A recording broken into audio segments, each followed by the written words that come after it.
Hello madam. Hello Kittu. So ఇప్పుడు భారతదేశంలో చాలామంది హిందువులు ఉన్నారు.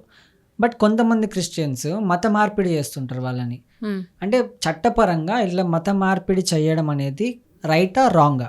ఇది చాలా కాంప్లికేటెడ్ క్వశ్చన్. బట్ సింపుల్గా ఆన్సర్ చేస్తే ఏంటంటే ఒకవేళ ఎవరైనా వచ్చి మతం మార్పిడి చేసుకోమనడం లేదు. సో ఎవరైనా మతం మార్చుకోవడం తప్పు కాదు. It's legal. ఎవరైనా మతం మార్చుకోవచ్చు. ఒకవేళ ఇక్కడ ప్రాబ్లం ఎక్కడ వస్తుంది అంటే ఆర్టికల్ 14 ఆఫ్ కాన్స్టిట్యూషన్ ఏం చెప్తుంది అంటే no discrimination of any person under any religion, caste, creed, gender etcetera etcetera. Right to equality. So anybody అంటే ఎవరైనా సరే ఏ మతం అయినా పాటించవచ్చు, నమ్మొచ్చు. వాటికి సంబంధించిన పూజ పునస్కారాలు వాట్ ఎవర్, అది ప్రేయర్స్, నమాజ్, వాట్ ఎవర్ ఏదైనా చేసుకోవచ్చు. సో ఎవరికైనా హక్కు ఉంటుంది. దీన్ని ఫ్రీడమ్ అంటారు. ఓకేనా? సో రైట్ టు రిలీజియన్ ఉన్నప్పుడు, రైట్ టు రిలీజియన్ అంటే ఏంది ఇక్కడ? నువ్వే మతమైనా నువ్వు పాటించుకో, నీ ఇష్టం అది. సో మతం మార్చుకోవడం కూడా తప్పు కాదు. బట్ ఏంటంటే రీసెంట్గా సుప్రీంకోర్టులో ఒక కేసు పడింది. యాంటీ కన్వర్షన్ లా అంటే ఏంటంటే మత మార్పిడి నిరోధక చట్టం. అంటే మతం అనేది మార్చుకోకూడదు, దాన్ని నిరోధించడానికి ఒక పర్టికులర్గా, స్పెసిఫిక్గా, ఎక్స్క్లూజివ్గా ఒక చట్టం ఉండాలి. ఆ చట్టం ఏంటంటే ఇప్పుడు మీరున్నారు, ఇప్పుడు సపోజ్ మీరు హిందూ, మీకు క్రిస్టియన్లా మారాలనుకుంటున్నారు, మీరు హిందూలా మారాలనుకుంటున్నారు, ఎందుకంటే మీకు నమ్మకం వచ్చింది. అది మీ చాయిస్, మిమ్మల్ని ఎవ్వడు ఆపలేడు. అది ప్రాబ్లం కాదు, తప్పు కాదు. కానీ ఎప్పుడు ప్రాబ్లం అవుతుంది చెప్పాలా? నేను వచ్చి మీ దగ్గరికి ఎగ్జాంపుల్ చెప్తాను. నేను వచ్చి మిమ్మల్ని, మీరు హిందూలా ఉన్నారు కదా, వద్దొద్దు మీరు క్రిస్టియన్లా మారండి, వద్దొద్దు ముస్లింలా మారండి అని బలవంతంగా, ఫోర్స్బుల్లీ, నీకు ఇష్టం లేకపోయినా సరే నువ్వు మతం మార్చుకో అని చెప్పడం, లేకపోతే నీకు డబ్బులు ఇస్తా, నెలకి ఇంత ఇస్తా, లేకపోతే ఒకేసారి ఇంత ఇస్తా, నువ్వు మతం మార్చుకో అని చెప్పి ప్రేరేపించడం. సో ఇలాంటి విషయాలు ఏంటంటే మీకు యాక్చువల్గా మీకు ఇష్టం లేదు, మీకు ఏమంటారు, మీకు మతం మార్చుకోవడం మీకు ఇష్టమే లేదు. బట్ నేను మీ నెత్తి మీద ఏదో ఒకటి చెప్తున్నా, ఫోర్స్ చేస్తున్నానో లేకపోతే మభ్య పెడుతున్నానో, డబ్బుల కోసం ఏదో ఒకటి చేస్తున్నా, చేసి మీ మతం మార్పిస్తున్నా బలవంతంగా అనుకోండి ఎగ్జాంపుల్. అప్పుడు తప్పు కదా, అది తప్ప కాదా? తప్పే. సో బలవంతంగా ఏది చేయకూడదు. నీకు రైట్ టు రిలీజియన్ ఉంది, నీకు రైట్ టు రిలీజియన్ నువ్వు యూజ్ చేసుకో. కానీ బలవంతంగా మార్పించడం తప్పు అని చెప్పేసి, దానికి ఒకటి రావాలని చెప్పేసి యాంటీ కన్వర్షన్ లా అనేది ఉండాలి అని చెప్పేసి వీళ్ళు మాట్లాడుతూ ఉంటే వద్దు కొంతమంది అగెయిన్స్ట్ పోయేటోళ్ళు ఉంటారు. ఎందుకంటే ఇది ఒక కమ్యూనిటీని, అంటే ఎస్పెషల్లీ ఈ క్రిస్టియన్స్ కోసమే ఇది పెట్టిండ్రేమో అని మాట్లాడేటోళ్ళు ఉన్నారు. అంటే చాలామంది గమనిస్తే ఈ మధ్యలో మనం అబ్జర్వ్ చేస్తుంటాం, చాలామంది హిందువులు క్రిస్టియన్స్లా కన్వర్ట్ అవుతున్నారు. సో ముస్లిమ్స్కి తక్కువ, ముస్లిమ్స్ కూడా అవుతున్నాం ఉన్నారు. బట్ మనం అంటే లెక్కలు స్టాటిస్టిక్స్ తీస్తే ఏంటంటే హిందువులని బలవంతంగానో లేకపోతే మభ్య పెట్టో లేకపోతే ఏమంటారు 2 కిలోల బియ్యం ఇస్తాం ఎవరి నెల, ఎవ్రీ మంత్ 2000 ఇస్తాం, ఇది అది రకరకాలుగా ఒక్కొక్క స్టేట్లో ఒక్కొక్క స్కీమ్లు నడుస్తున్నాయి. సో ఈ స్కీమ్ల ప్రకారం పూర్ పీపుల్ ఎవరైతే ఉంటారో, అంటే ఎవరైతే అంటే గుడిసెల్లో బతకడాలు, స్లమ్స్లో బతకడాలు, అంటే వాళ్ళ అంటే ఎవ్రీడే ఏమంటారు రోజు సంపాదించుకుంటే తప్ప వాళ్ళకి అసలు తిండి కూడా దొరకని వాళ్ళు అలాంటివి ఉంటారు కదా, అండర్ పావర్టీ లైన్.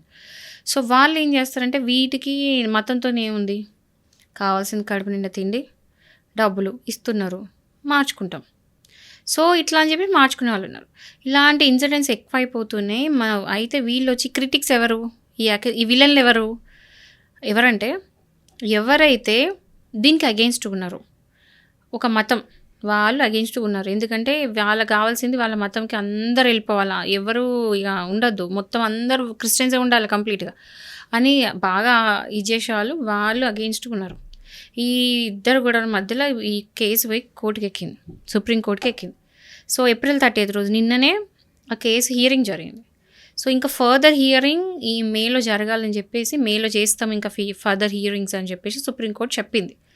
సో మేలో తెలుస్తుంది యాంటీ కన్వర్షన్ లా వస్తుందా రాదా, అది ఇవ్వడం కరెక్టా రాంగా, ఏమైనా జస్టిస్కి ఏమైనా ప్రాబ్లం అవుతుందా, రైట్ టు రిలీజియన్ ఎక్కడైనా పోతుందా, ఇవన్నీ కూడా ఆచితూచి అప్పుడు కోర్టు ఒక వర్డిక్ట్ ఇస్తే, వర్డిక్ట్ ఇచ్చిన దాన్ని బట్టి యాంటీ కన్వర్షన్ లా వస్తుందా రాదా అనేది తర్వాత ఫ్యూచర్లో మనకు తెలుస్తుంది. ఇప్పుడు యాజ్ ఎ లాయర్గా యాంటీ కన్వర్షన్ లా అనేది వస్తే ఎలా ఉంటుందని మీ అభిప్రాయం? చాలా బాగుంటుంది. ఇది నా పర్సనల్ ఒపీనియన్. ఎందుకు చెప్పాలన్నా, రైట్ టు రిలీజియన్ అంటే రైట్ టు ఫ్రీడమ్ కూడా.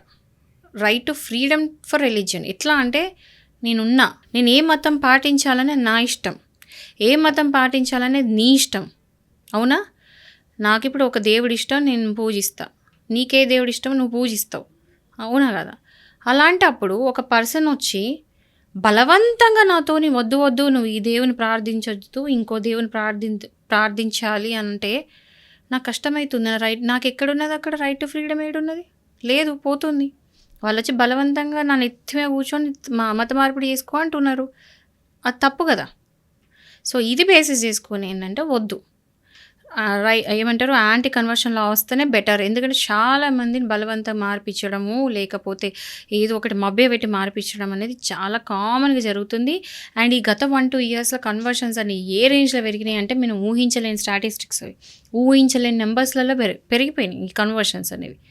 అండ్ చాలామంది ఎవరు అవుతున్నారు అంటే ఎవరికైతే నాలెడ్జ్ ఉండదు, అంటే ఏమి తెలియదు, అన్ఎడ్యుకేటెడ్ వాళ్ళు, ఏదో అంటే సో రెక్కాడితే కానీ డొక్క ఆడదు అనే ఒక కేటగిరీ వాళ్ళందరూ దీని మీద డిపెండ్ అయిపోయి ఏదైతేంది, ఏ మతం అయితేంది.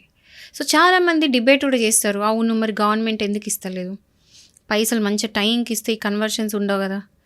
అంటే టైంకి రేషను, టైంకి ఫుడ్, టైంకి షెల్టరు, టైంకి ఇవన్నీ ఇస్తున్నప్పుడు ఈ కన్వర్షన్స్ ఉండకపోతుండే.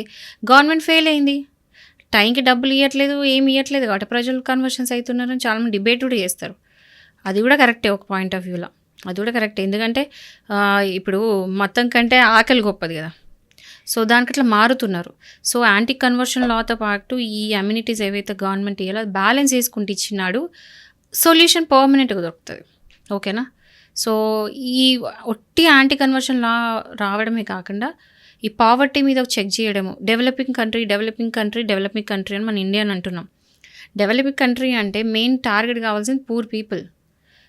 మనం ఎక్కడికి వెళ్ళి చూసినా ఇంకా బెగ్గర్స్ అనేది కనిపిస్తున్నారు.